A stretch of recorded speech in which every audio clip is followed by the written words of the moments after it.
Welcome to Peter and Ruffy's football show, sponsored by Indigo Communications. I'm Peter Martin. I'm delighted to say on this Thursday, Tam Cowan joins me as ever. Lots of people worry, Tam, because they see a diminishing couch with people going off on holiday. But there's no chance of that with you, because you are a professional who understands the parameters of working in football. Absolutely, you need to do that. And but it is worrying, because it was 4 years when I was in here last week. Now we're down to 2. Now we all know about the cost of living, but dearie me. But no, that's fine. But as long as Ruffy's still enjoying his well-deserved holiday, you know, I mean, it takes a lot for him to be dedicated to this. You know, Monday to Friday, week in, week out. You need a holiday. You'll be choking for a break, won't you? I can't wait. Have you noticed any change in your own personality because you're sitting in Ruffy's chair? Well, I've noticed there's some in the production team. I've seen them in a different light. I never found him as attractive. Absolutely. The man with the ginger beard and the hair. He's lovely. Brilliant. Anyway, apart from anything else, you'd think we'd have nothing to talk about, but there's lots to talk about. June the 2nd, we're Ruffy. Can we bring that out? I mean, you've got a lot of loyal viewers, Peter, right? Yes. And we're all wondering, maybe they could throw in some speculation themselves, but June the 2nd, yes, Ruffy told me over his 5th or 6th drink. Has he told you what it is? No. Has he told you? Yes. Oh, he has? Well, I've been with him 10 years, for God's sake. Well, just for the intrigue for the viewers, right, you don't need to spill the beans, let them have a guess, but it was when he had a good drink in them at one of the recent football dinners, and he said to me, put June the 2nd in your diary. Yes. Put June the 2nd in your diary. Now, as it turns out, that's going to be next, what?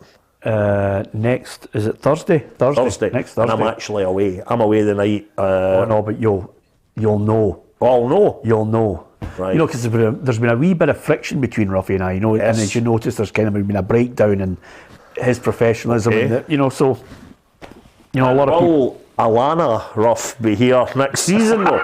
Is it anything as big as that? No, it's not. But right, okay. If you can, it's quite a good idea. I quite like the way your mind operates, because you worked for 25 years with Cosgrove. There's never a sentence that suddenly cannot be transformed into. No, absolutely. And that's our competition. See what you think. So right. He's going to tell us all in June the 2nd. Yes. An announcement. There's an announcement coming from Ruffy on June the 2nd, and if you get a chance, can you tell us exactly what that announcement is? What do you think is big news in Ruffy's world? This is a guy who plays golf, tennis, and of course other ball games, and football as well. So, and he's on this show, and he's been missing on this show for a good week now on holiday. So what is it that could be a huge announcement in Ruffy's world? You can give us your thoughts on that on our YouTube channel. We'd love to hear your suggestions on that. And of course, anything you want to talk about in football world, then we're more than happy to read out most of your suggestions and most of your points of view. So with that in mind, let me remind you, hit the subscribe button, hit the bell, you'll get all the notifications of all our unique content. And I can tell you, coming up tomorrow, I'll get a one-to-one with Steve Clark. Really good listening, good to get an insight from the Scotland manager on the job that he's doing and his ambitions for the future for the nation. So, apart from that, over and above that, Tam, it looks as if we are in a situation where Shaun Maloney will be the latest appointment, photographed in Dundee. I think his association with Gordon Strachan tells you that there's only a matter of hours, a day possibly, and then they'll announce him. Yeah, it almost seems a good fit when you think his relationship with Gordon Strachan. You could say this is only with hindsight. Of course, it seems a better fit than perhaps going to Hibs, but can't be too-faced about that one. As one knew at the time, Peter, when you saw where Shaun Maloney was coming from, Belgium, number one ranked country in the world for so long there. Huge haul of medals and silverware in his playing career, Shaun Maloney. And as he even told you on a personal level, when he was doing quite a bit of punditry at the BBC, if I was sitting this close to him when he was analysing some of the games in the afternoon for Sports Scene at night, I thought, this wee guy really knows what he's talking about, you know. And I was excited with the Hibs move. He clearly didn't get enough time. But I just wonder if I was going to say there won't be the same pressure perhaps going to Dundee, who of course are in the Championship, but Actually, I'll correct myself. I wonder if there's even more, because they're not bringing Shaun Maloney in to stay in that league another year, are they? No, he will get the backing that I think he deserves this time, because obviously I think when you've got a connection of, I think, somebody who's going to be the director of football, John Nelms, I think you'll give more of a say to Gordon Strachan this time. Gordon's going to be more hands-on in that director of football role. There is a budget, and there's a budget to get back in, because obviously they've got plans for their own stadium. Right. So I think what he'll do is he'll give Shaun a budget, and he'll say to him, listen, this is not 19 games. This is the full season. Let's have a right go at this. And Shaun will get the backing of Gordon Strachan, and Gordon Strachan will want Shaun to succeed. And I think Shaun will finally be at a club where he's going to get the backing without the interference or the nonsense that went on at Hibs. So I think even Shaun, he might be able to attract, just by his presence, some other players to the club. I wonder even if, is Charlie definitely chalked it at Dundee? I think Charlie will come in tomorrow and just confirm to everybody he's my gut feeling is he's going to go down south and get a coaching job. He may well take a year, because someone might offer him a lucrative deal for a year to finish off his playing career, but it would be lower leagues. He's certainly not going to. I don't see him coming back up here. And just a thing, I know he'd already said his farewells effectively, and a few tears were shed to the Dundee fans, but I just think in that league, a guy like Charlie Adam, who when he turned it on in the top flight showed that he could still do it, he still had the ability. On his day, he was still, I thought, one of the best players in that division. But I just wonder if him, dropping down a league could have been just perfect for Dundee and really had them motoring, but it's his decision. Absolutely, and I think if they get Shaun Maloney, I think Dundee fans will be well happy with it. I think he's a good coach, and he deserves more time to try and get his thoughts across. I think it's going to be a great appointment. I wish him the very best. Okay, I'm going to read out a couple of things just about the Ruffy. Oh yeah. Because and one of them is Ruffy's taking up lawn bowling, says Seb. Well, Seb, you might not know this, but he's into the bowling as well now. He's into bowling as well. He plays it with the wife, and they go bowling, and he's in tournaments. Right. Okay. So his that seems to he's a young at heart sort of guy, Ruffy. Well, can I just say something to you before you get your head kicked in again? Yes. I've spoken to and actually spoken at a number of these bowling clubs over the last couple of months, and the amount of young younger people guys come through, playing, but still get that image. Yeah, of being the older guys. I wonder, is Ruffy? He dyes his hair, doesn't he? Ruffy. I would think so. Does he? I wonder if that's the big thing during the 70s. Well, I think Fergus has got it. Au natural. I think Fergus could be really close to it. Fergus Kelly has said Senger's returned. Now, I don't know, do you know Senger? Oh, right, I remember that. Senger's his first love. Yes, aye. So I thought she'd maybe passed on to the other world because of Ruffy's age, but you never know, it could be. Maybe he's going to admit he's Bible John. Yeah. That would be some story. Yeah, that's not. That's too much. That's gone too much. I'm just speculating. Or that's a good documentary for us. That'd be good. That'll be a 10-parter. Also, a lot of people. Here's one from Greg, who regularly absolutely canes me on this. He says Peter really, really rates Maloney, and I've no idea why. So there you are. Listen. You can only look at his CV. You can only offer your insight into the guy if you know him well, if you understand what he's trying to do. And I'm sure, Greg, if you search deep in your heart, you'll realise that 19 games and all the interference that was going on, and of course trying to change that club around and their mindset and the way they played. I don't know about you, but I saw good things, especially in the game against Rangers.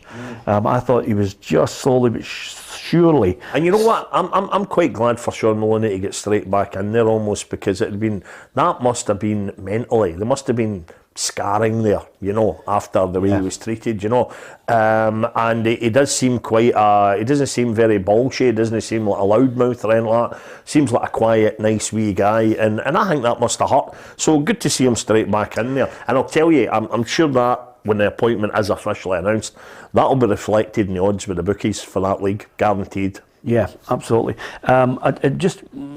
Niall has regularly followed, as a big Motherwell fan. He wants to know what your thoughts are on Ricki Lamie doing the U-turn and staying. If I was a Dundee fan, I'd be calling him every snake under the sun, of course, because that's the joy of football. Fans are all fickle.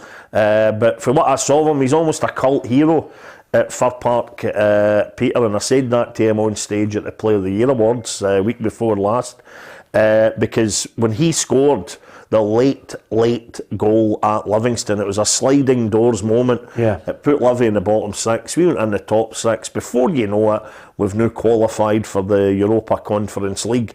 And I would have to say then, it's all down to Ricki Lamie with that late goal in the Tony Macaroni Stadium. So, yeah, he'll be welcome back with the Motherwell fans. But if you look at it in a practical and a sensible sense, Peter, the bottom line is, he signed what Graham Alexander admitted was a lucrative, in fact, he wouldn't even have signed, it was a pre-contract agreement, and it was clearly for more money. And he's a working man with a young family, and that's exactly what we've all got to be looking at, you know. Yeah. But there was clearly some small print at the bottom of the pre-contract that if, in the event of Dundee being relegated, then of course Ricki Lamie wasn't expected to drop a division because the same offer wouldn't have been on the table, right? Yeah. That's the bottom line. You know, anybody with half a brain knows that. So yeah, he's back at Motherwell, and we're looking to add a few more because we've shifted quite a few. Yeah, absolutely. Most of the people on here have a brain on our programme, Tam. Every now and then, someone with less than half a brain sneaks on, and we try and ban them. Kathy Kelly, I think I'm maybe a day out or so on this, but for Kathy Kelly, it's her 67th birthday. And she watches the show every day, and I'm going to give you a mention, Kathy, and I can only say to you, I apologise at this moment, Kathy, if I'm maybe a day or two out. I try and get through. There's that many different social media platforms, Tam. Exactly. I get messages in on the Messenger. Yeah. We get them on the email. We get them from the app, because if you download the app, you can actually email us directly in submissions. And of course, if you go on YouTube, you can mention it as well. So, Kathy, happy birthday to you. And Andrew Davison says, hi, Peter, I'll miss the show tomorrow. Wife's going for a big operation. Could you give her a wee mention, and a big mention to Liverpool for Saturday? So Andrew Davison, Andrew, you never even mentioned your wife's name, which is a blow. So if you can, they do that.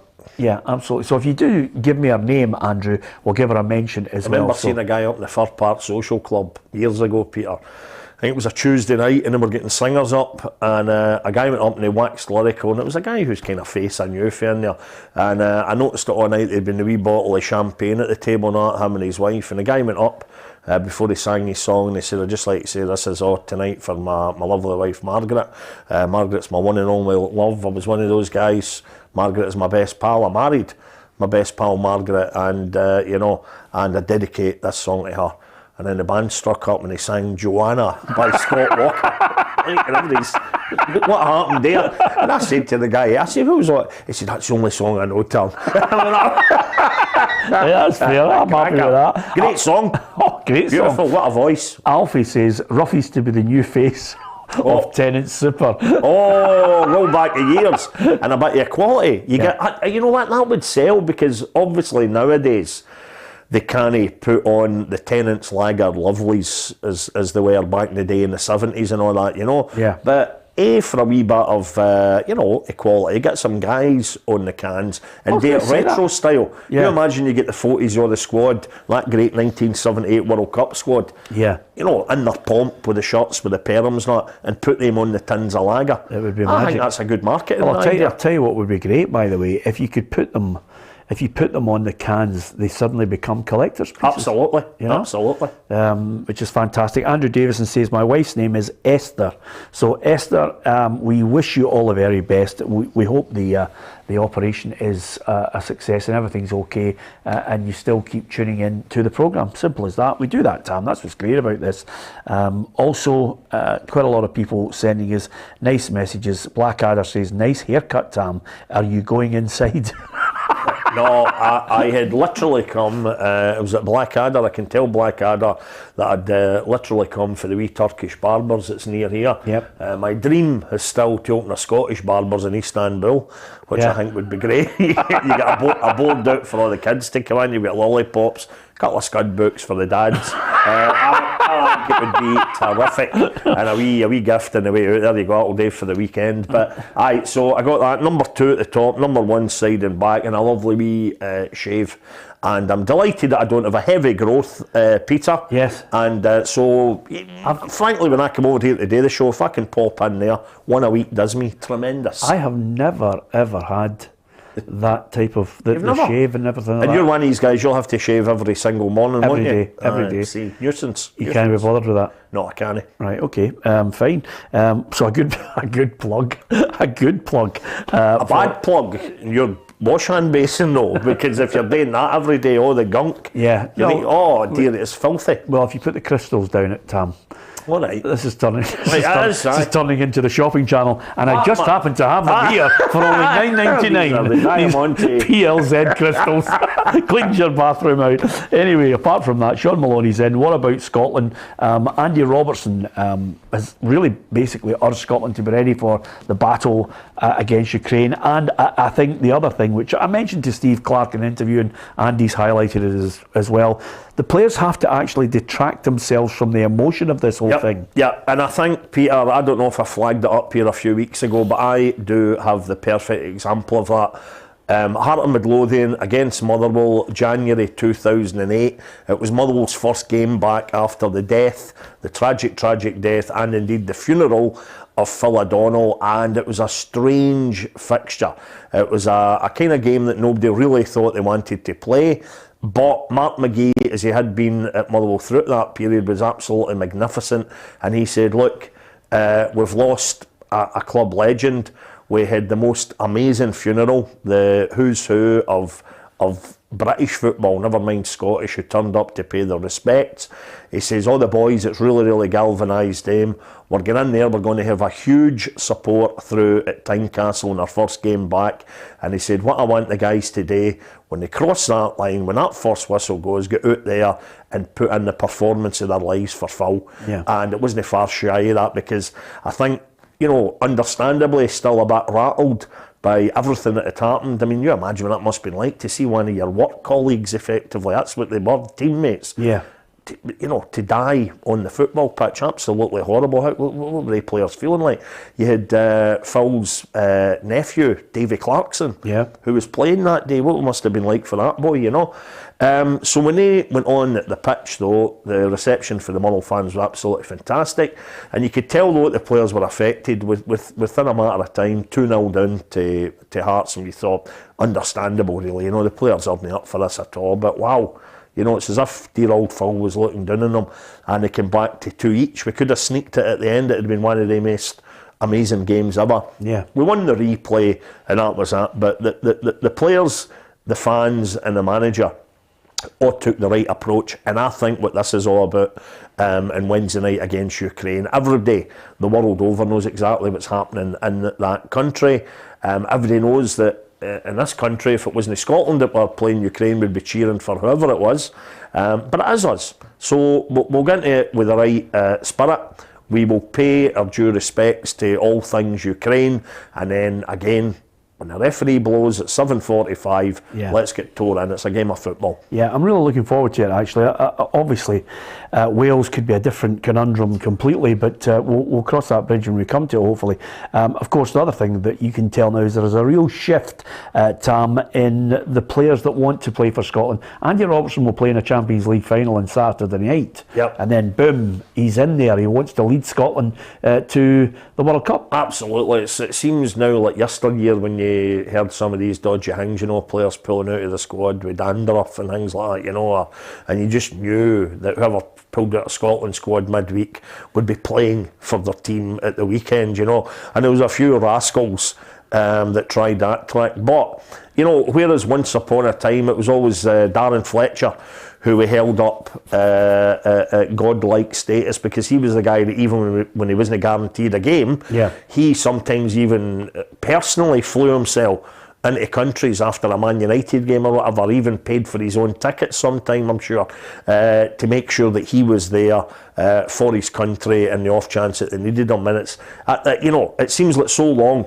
since we've even had to discuss this. You know, the guys all seem to be playing as a proper team, as a proper unit, and I really hope, I really hope we can just get through and at least have a crack at Wales. Yeah, absolutely. I was speaking to, and I mentioned it yesterday on the show, speaking to one of my good pals, Brian, who is a fanatical Rangers fan, and I was asking him about the trip to Seville. It was great for him because he could take his 2 daughters, had a brilliant time. The only thing that was kind of a downside to it is the aftermath of it here, and I noticed that Frankfurt security chief Philip Beschke has he's basically said that Seville should take the blame for some of the treatment of both sets of fans in the final. Now, I don't know if you're aware of this, Tam, the extent of it, but water was taken from the fans despite the searing heat. Yep. They're obviously going into the stadium. The water was taken off them. There was, I think, some overzealous searching. Now, Brian mentioned to me that, the guy took his phone off him, so his phone, he took it out and he threw it on the bin and it fell on the floor, because he was going to search him to see if there's any other metallic objects, and it was quite over the top. People lost earpods, battery packs were taken off them, they couldn't get them retrieved, so people were running out of battery. And when they ran out of battery, they couldn't then phone anybody to find out where the buses were. Yep. And suddenly this domino effect, you can't find where your bus is, you miss the bus, you miss the flight, or some people have to go and spend 600 quid on taxis. I mean, this is just a catalogue of disasters. Which makes it all the more incredible that the Rangers fans, no pun intended, kept their cool. Because, famously, the reports, no arrests, absolutely brilliant. You're in 35-degree heat, you're getting rattled by the folk who are purportedly organising the fans' entrance into the stadium.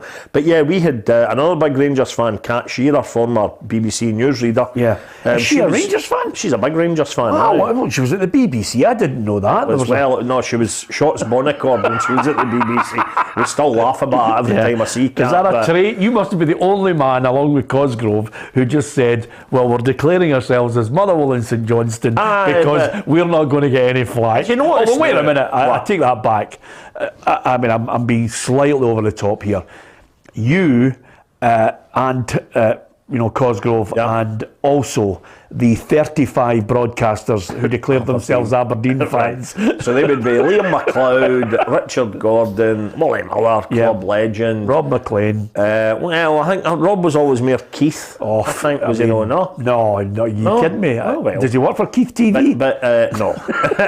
But Kat Shearer, Rangers fan, she was out there with her husband, and she gave us a first-hand account of some of the stuff and on. It was awful. The dehydration, we're having a laugh about that because, of course, you were dehydrated. You had 3 days on the bevy. You could get the local fire service in to just put a hose in your mouth and you still wouldn't have been sorted. But no, it was awful. Couldn't get any water. It was absolutely blistering. And then Kat was saying as well that couldn't have been nice for anybody out there because of the situation with the toilets. There still remains a difference in the queuing system, if you like, between the gents and the females at a football ground, because it's primarily absolutely packed out in the guys' toilet. But Kat was saying, that there was guys just bringing in to the ladies' toilet as well. A, looking to use the toilet because their facilities were poor, and B, just looking to get their mouth to the taps in the sink just to get a drink. They were so thirsty. That's all well and good, but one of my mates, Colin, who is a Rangers fan, said you didn't know where the tank was and where that water was coming from. Right. It's not the same as here in Spain as far as fresh drinking water. So suddenly Rangers fans were being forced into a situation where you didn't know what you were drinking. And of course, I've got a few people on here. We are all aware of the social media jokes, but as far as anything else is concerned, when you are thirsty like that, dehydrated, and they turn the taps off, I think the whole thing was bang out of order. Somebody at Seville made that decision. Absolutely. So I think there's got to be a long look at this. Can you imagine, there's the worst side of it. You say there was folk drinking water and they don't know exactly where it had come from. Yeah. And then you have to sit on a flight for 3 hours. Yes. Yeah, absolutely. Absolutely. I think something has to be done about it. I think UEFA, I am all for, and I think Jose Mourinho made a very good point. Listen, you can't just keep giving finals to the rich clubs in the rich countries. You've got to spread it. There was only 20,000 allowed in last night in Tirana, in Albania. But you must spread the word of football. We've got to be fair with it, and everybody's got to get their chance to say, wow, I'm in Tirana, I managed to get tickets for the Europa Conference League final. Yep. That's great. I was able to take my son or daughter, my wife and I went, and and we were able to watch players that we would never have seen in a month of Sundays in a big final. So I agree with Jose Mourinho, but I don't agree with a situation where you suddenly give it to a country or a club that claims they have a 5-star UEFA stadium and it's not 5-star. And they know, and this is where I think UEFA failed miserably, they knew the situation with the heat, the humidity, and they should have actually said, we need in writing a stipulation here that you know that you will need vast amounts of water, and it has to cater for everybody in that stadium. And you know, at the very least, you should have folk going around the perimeter of the pitch and just, you know, chucking bottles of water. And I always go back to, I don't know if you've ever done the cracking bus tour that they do in New York City, which is amazing, right? And at one point when they take you up to Harlem, they've done that there. I remember vividly sitting absolutely baking, dying of thirst on the top deck of the big one of the big open top city buses. And what happened is you went through Harlem and it was quite a sight. You were getting kids and everybody coming out with ice cold bottles of water, and they were throwing them up to the top of the bus. Is that right? And you, of course, were chucking down like $5 and that, you know. Great system. I'll give you better than that. When I was running the New York Marathon, when you were going through... What? Now, wait a minute, you've already said you've got 2 pals that are Rangers fans. I was willing to buy that one, but no that you're out running marathons. When I ran the New York Marathon, when you go through the boroughs, you go through the 5... You do it on the bus, the same bus I was on, same bus. Once I got to the 10 miles, but they hose you. All right. So you can round and they've got the water hose out, and you can get drinks everywhere. New York's one of the best marathons in the world, but the people are out there, and when you're going through and it's hot, there's nothing better than somebody hosing you down. No, it's terrible, but you know what? It's unfair, I think, in the city of Seville. Because like yourself, I had a couple of pals that were out there, including Cat Shearer, and they loved their trip. They loved the city, they loved the kind of the cafes, the bars, the restaurants, but it's appalling that the folk at the stadium, at the club, couldn't provide what was essential for the supporters, who, bear in mind, the other thing, Peter, you know, I mean, what was, let's say, a top dollar ticket at that game? Let's say £10,000. That figure had been bandied about, right? Can you imagine? I was at the theatre last night, right? When you start talking about maybe the Roma game, I'll start talking about the theatre, because I've got no inkling of what happened in the game. But if I'd have gone to the theatre last night, having paid 10 grand for my ticket, I would be expecting, you know, the absolute top end when it comes to facilities and everything. I wouldn't be expecting to be running into a ladies' toilet and putting my mouth to a hot water tap because I was desperate for a drink. That is absolutely beyond the pale. Yeah, and the last point I'm going to make on this as well, and this is genuine as well, can you imagine going to see Phantom of the Opera and the police are standing outside and they belt you with a truncheon? But there's scarier stuff than that. Have you seen Phantom of the Opera? No. Right, spoiler alert. And I was in the right row for this. At one point with the day, it's one of the great kind of stunts in it, if you like, and I was in exactly the right row down in London. First time I saw Phantom of the Opera. There's a chandelier that drops for the ceiling, right? And you honestly think it's something that's just snapped, it's something that's gone wrong, it's been a techie hitch, and you think this thing's going to land on you, and it just stops above the audience, and it's all for a pivotal bit in the play where it's meant to give you a fright to tie in with something that happens on stage, and it's wonderful. Right, okay. It's the one, I mean, I like going to musicals, but that's one that I haven't seen. Is it any good? It's fantastic. Right, okay. Lowland League plans on the verge of collapse. I know Celtic and Rangers had paid 25 grand to get into it with their Colts teams, but I think now that we're getting to a situation where, you know, there's a number of clubs are looking to maybe put a Colts team in. Hearts have suggested it, and I think the Lowland League is about to vote against it now because they wanted to keep it within Celtic and Rangers, but other teams, rightly so, are saying, well, why can't we get in there and play our teams in it too? Oh, I know. You just think, I used to love going to watch the reserve games, right? That's what you really need. Good, strong reserve teams. Playing guys that are coming back from injury. But you know, Tam, we're going back to basics. I know. Because everybody binned that idea. I know. Because they come up with all various, we're cutting costs, we can't afford to do this, and then all of a sudden they realise the error of their ways. Aye, it was a great way for encouraging fans as well, including myself when you were young. Because if in a Saturday, if Motherwell were up at Pittodrie, the senior team were up at Pittodrie for a league game, then if you recall, Peter, they used to kind of reverse the fixture, and you'd get Motherwell playing Aberdeen Reserves down at Fir Park, and that was great. If you couldn't go up to Aberdeen, if it was a wee bit far away, or if it was out of your price range or whatever it was, then your season ticket was valid as well. My initial season tickets, never forget them, with the wee perforated tickets. That was valid to get into the reserve games, and it gave you a real interest in it. People would go and see it. Absolutely, you know. So the whole Lowland League thing with the Colts and that, it's one of the things that I've found tedious, to be honest with you. Yeah, absolutely, I agree with you. Listen, there's lots of players that will be coming and going across many clubs, including your own favourite club. You can give us your insight into who you'd like to see signed at your club this season. How many do you think you need? We'd like to hear from you on that. Of course, right throughout the season, it was hard listening to Andrew Shiney, who was our reporter up in the northeast, about Aberdeen. I wonder how many players they will need to get in Jim Goodwin's side to get a really good start to the season. I think they need it. Celtic, I think Jota and Cameron Carter-Vickers, if they announce that this week, I think they'll be pleasing a lot of fans, Tam. What you looking at? Is it 10 million? And what will they need to pay for Carter-Vickers? 6? Yeah, and six, 4? 6 and a half for Jota.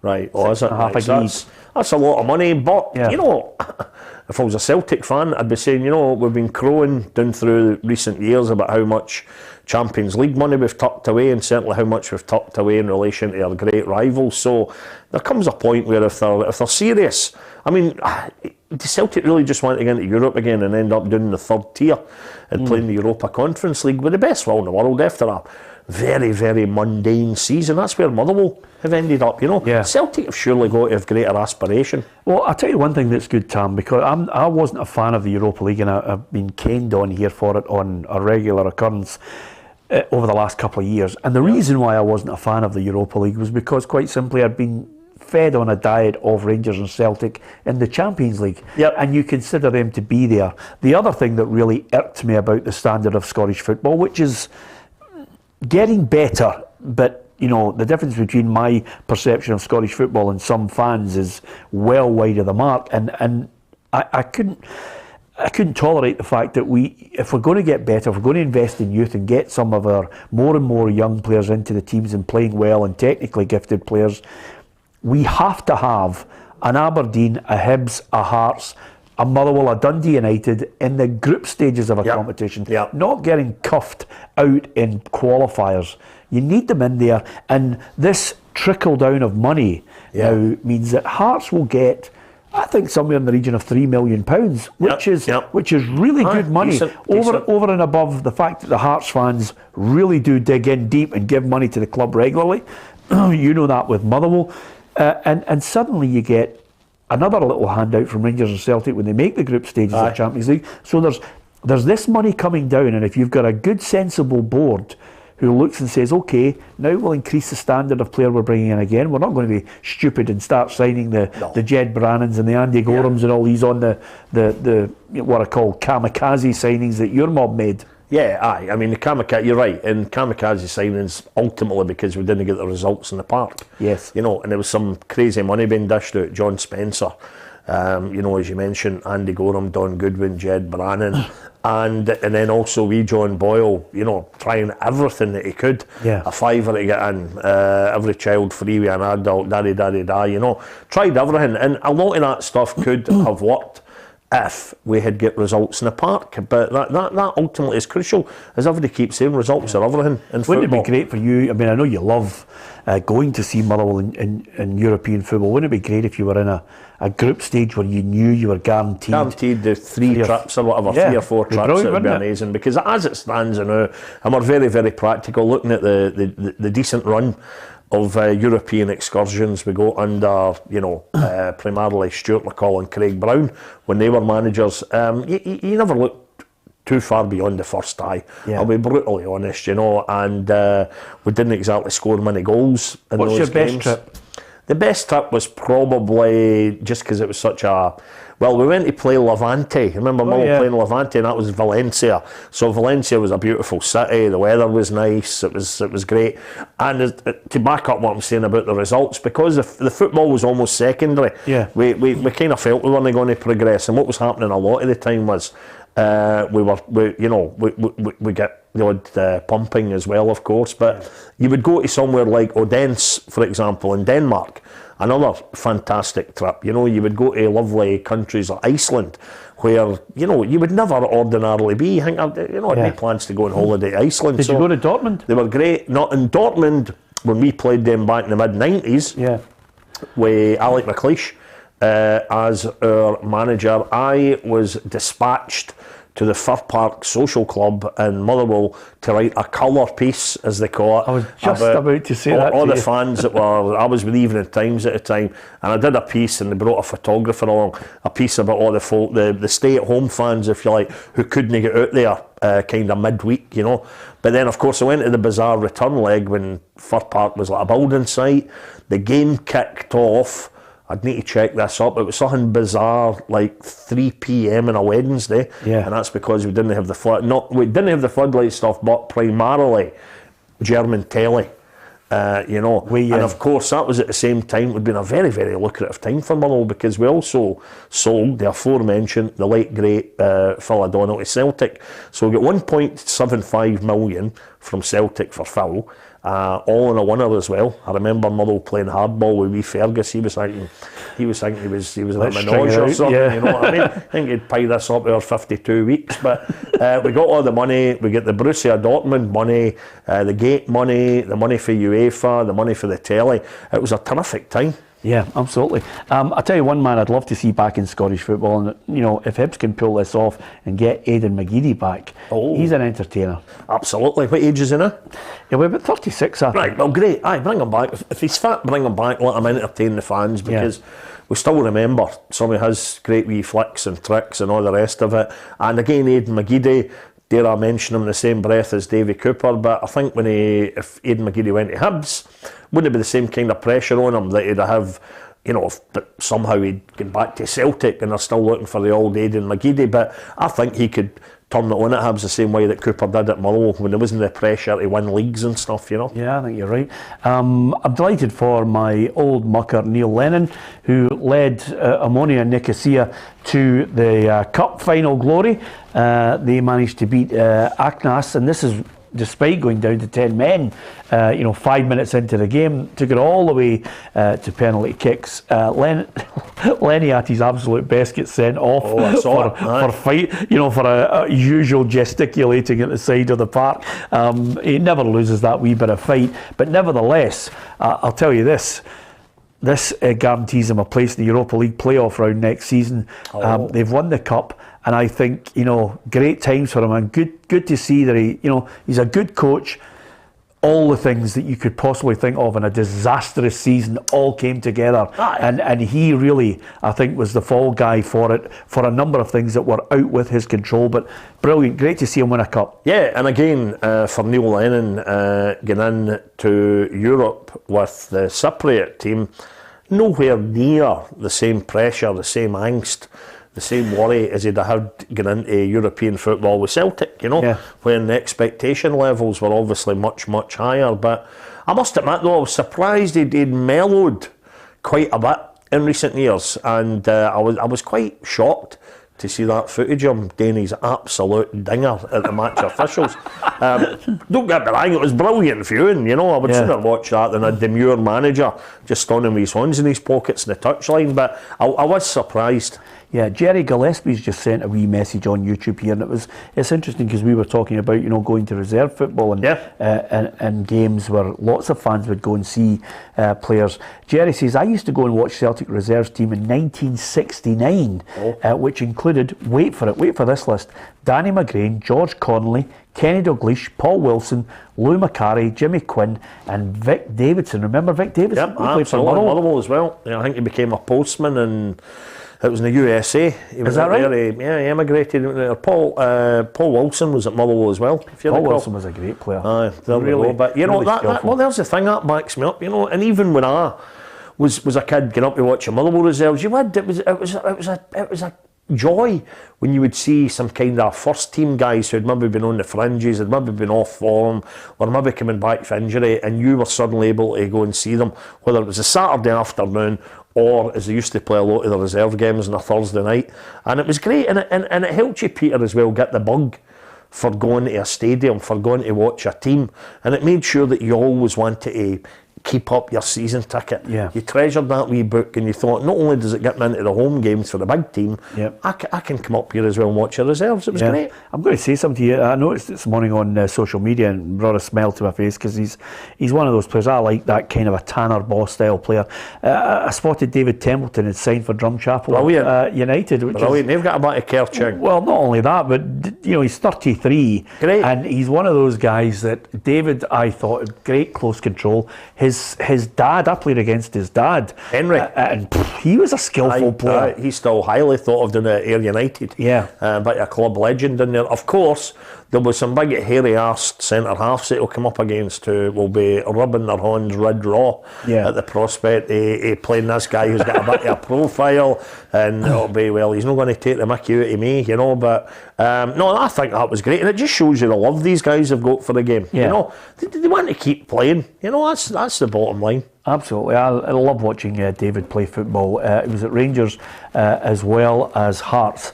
Jose Mourinho. I was just thinking about it, and I thought to myself, I saw him with all the passion mixing in with his team, his players celebrating winning the Europa Conference League. He is the only manager to win all three. Right. I mean, it's absolutely incredible. He must be disgusted though, because does he know? Look at this, Tam. I mean, that's magnificent. There's the players. He's got it. He's smiling again. But he'll not be smiling. He realises, hang on, I'm not going to get Jota here and get another huge payoff. That's incredible. I don't think he's thought that one through. Yeah. Listen. What was the game like? Can I tell you where I was last night? Well, to be fair, actually, Roma scored a lovely goal to win it. It was a really nice little bit of skill. But over and above that, the big guy at the back I felt really, really happy for was Chris Smalling, who was much maligned at Manchester United, but he was a rock. The whole back line, as ever you'd expect, so well organised under Mourinho. And they had a few chances to score more goals. But I thought over the piece, Rui Patricio, their goalkeeper, was magnificent, made 2 or 3 top drawer saves.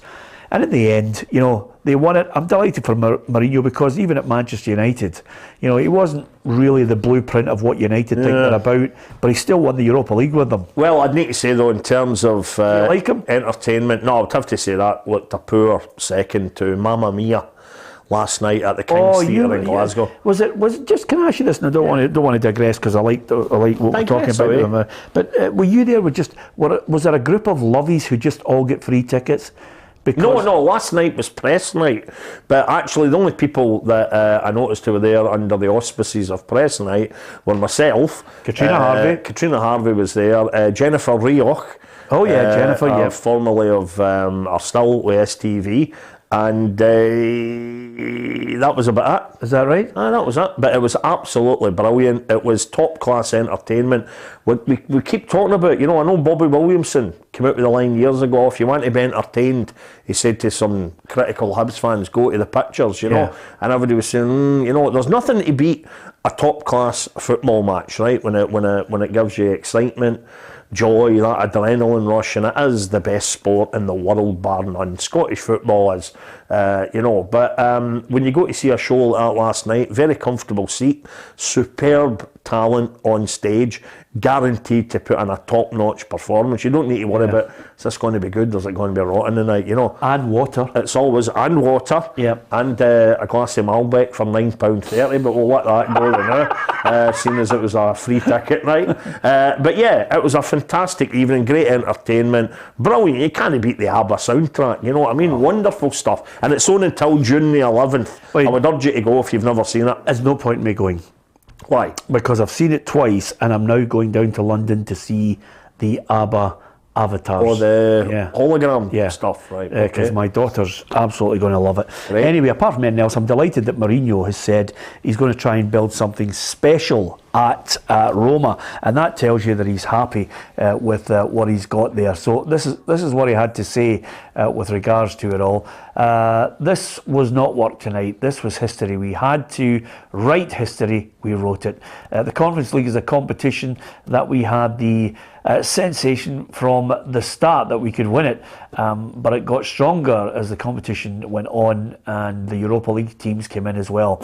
Now I am staying. There are no doubts, even if some rumours emerge. I only want to remain at Roma. We must understand what our owners, who are fantastic people, want to do next season, because this is history, but we can build a really strong project with honest professionals. And sometimes, of course, he's sometimes guilty of his own downfall, but I think when he gets somebody who believes in him, you know, I think, and lets him get on with his plan, Mourinho wins trophies. It's there in black and white for you. First up now that the close season is approaching, you get yourself into Specsavers over the summer. Yeah, well, it was actually small. I usually have it on here, but I completely and utterly... That was like listening to Rahman Bardwaj going 10 rounds with the auto cue. That was quite clumsy. I need to move the television. You need to drag it in. You need to get into Specsavers. Simple as that. But I would agree that way. I mean, don't get me wrong. I don't think Jose Mourinho, for his fans that are out there, and he has plenty, should he really be in the third tier European competition? How the mighty have fallen, you could say, but as much as the excitement I take out of that, of course, is dreaming. I can now dream the fact that Motherwell are in that very competition. Oh, absolutely. Can you imagine? We managed to get a wee couple of results early doors against somebody for the Faroes, somebody for Wales maybe, and then we got a crack at one of those clubs. It would be absolutely sensational. Yeah, it'd be brilliant. Listen, I'm looking forward to Saturday. You're with me. It's going to be a fantastic What's happening? night. Remind me. You are there at the Champions League night. Doing an analysis on Liverpool against Real Madrid. I'm hoping you're going to be at your absolute best. So many people are looking forward to hearing you speak. Which is going to is that what I'm doing then? Well, hopefully for the wedge I'm giving you. Right, okay, that's good. Is that before or after the game? After. Is that okay? Yeah, we might need to talk about that. So, all I was going to say to you just in case it's a great get. It's like, I told you before how I wanted to effectively follow Billy Connolly. Yes. Right, at a ladies' lunch thing in Glasgow in the Hilton Hotel. They had a private audience with Billy, who was staying at the hotel.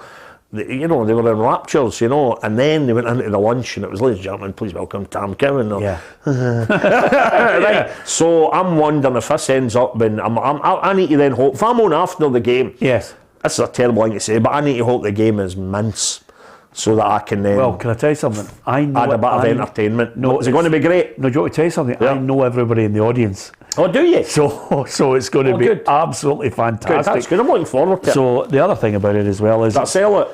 It's a sellout. It's going to be absolutely fantastic. I'm really looking forward to that. New hoodie out of that then? I was going to say to you, I think you can get a suit. Liverpool looking for their 7th European title, which would be magnificent. Real Madrid looking for their 14th, which, they're well used to it, the Madrid fans. But I think as far as Jurgen Klopp is concerned, he's just got to make sure that the players can just lift themselves, which he's almost certainly will after the disappointment of losing the league. If you are healthy, what the boys obviously are, life gives you opportunities again and again, and in this case it's a Champions League final, so we see that nobody feels the pain from Sunday anymore. We are really just looking forward to this game against an incredibly strong opponent, most experienced opponent you can probably get in this competition, but we are really looking forward. Yeah, I hope Liverpool win. I'm really looking forward to it as well. We'll bring the European Cup along. I just might wear my Liverpool top as well, Tam. Just go full Tonto. Casual It's evening. casual. It's casual. So it's going to be really good as well. Of course, the great news for Liverpool fans, they were wondering about Mo Salah, and he says he's staying. I'm just focused with the team, really. I don't want to talk about the contract now because it's like we have a long time. I'm staying next season for sure.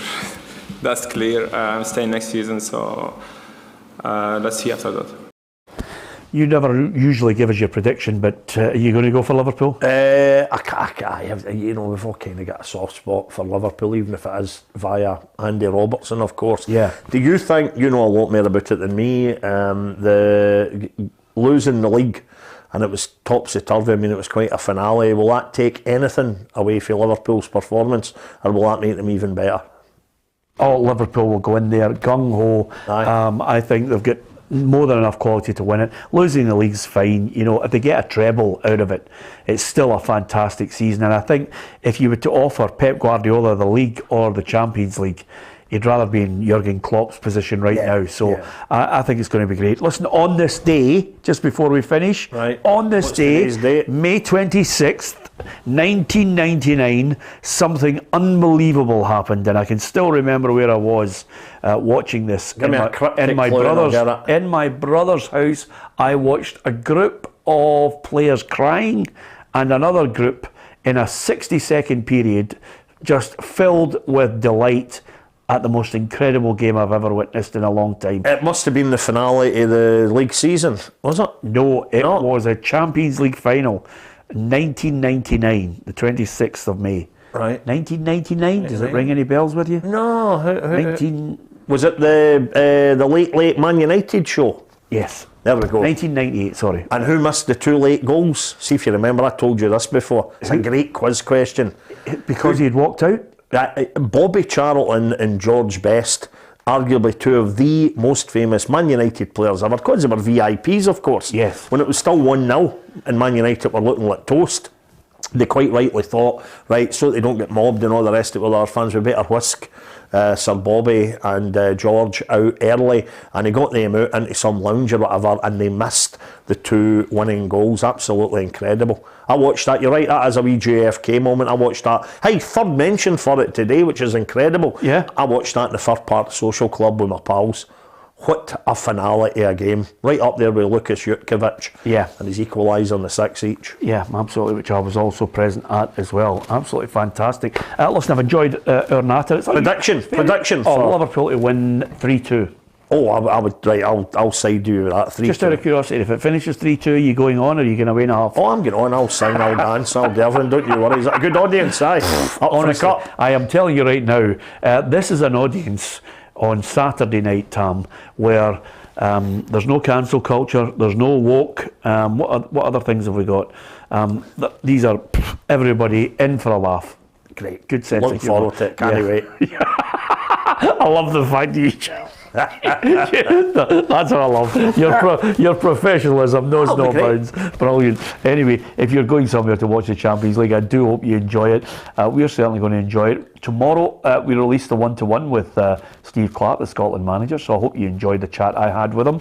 We'll be releasing some of the dream teams, and on the football show tomorrow, Charlie Adam says his goodbye not only to Dundonians, I think it's fair to say, Tam, he'll say goodbye to us on this show, because I'm almost certain Charlie will end up going down south. On the train.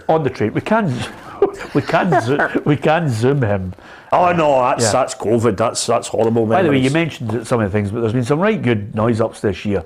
It's been great. Out of lockdown, we've had a full season of being in here. Absolutely. With some right good laughs, good noise ups as well. Absolutely. Are you miffed that you lost the predictor?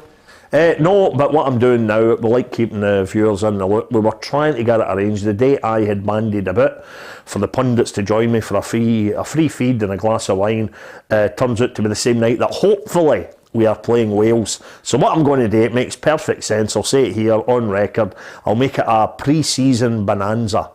We'll get the team together pre-season, the week before we all start back, and we'll get a good slap-up feed then. Yeah, absolutely. And of course, the other thing about it, Tam, hopefully... In fact, you know what? I might pay the extra 50 pence and let you go large. Right. Fantastic. I'm not good to you. And the other thing, Tam, just before we go, with a new season, obviously if Charlie decides to go, and you never know where Foster could end up, obviously got to make some new signings. That'd be very interesting, because you know there's a lot of players going to take part in these PFA games who are looking for a gig. They've not got a club and they're hoping to get snapped up by a scout, by a manager. But you should almost think about that as well, in the same terms, but only for the media. Absolutely. Say, I wonder who's out there that's got a right wee... Who did I hear in a post-match interview that had a nice wee turn of phrase or a nice wee sharp line? Get them on the couch. That's exactly what we're going to do, Tam. It's as if I've told you before it. Anyway, don't forget, was it June 2nd? Can't wait for Ruffy's announcement, can you? It's going to be fantastic. Excellent. Is it the return of Senga? Have we found her? Who's got the Ouija board? It's absolutely amazing. Thanks very much to you for listening and watching as well. Those who downloaded the podcast, brilliant. I'm so delighted with the figures we've got for the podcast downloads. Thank you for your support. If you hit the subscribe button on our YouTube channel, you'll join the football family, and there's lots more coming over the summer months as well. So we are absolutely delighted with your support. It's as simple as that. And I can tell you that Martin Torrens has mentioned we should do a wee mix-up of all the best bits of the show. Martin, that comes out next week. We'll have the best bits, and we'll also have the story of the season to look forward to. So hopefully that'll keep you going as well. Nice way to kill 10 minutes. Yeah, absolutely. Thanks for that, Tom. Until then, thank you for watching. We'll see you tomorrow with Charlie Adam.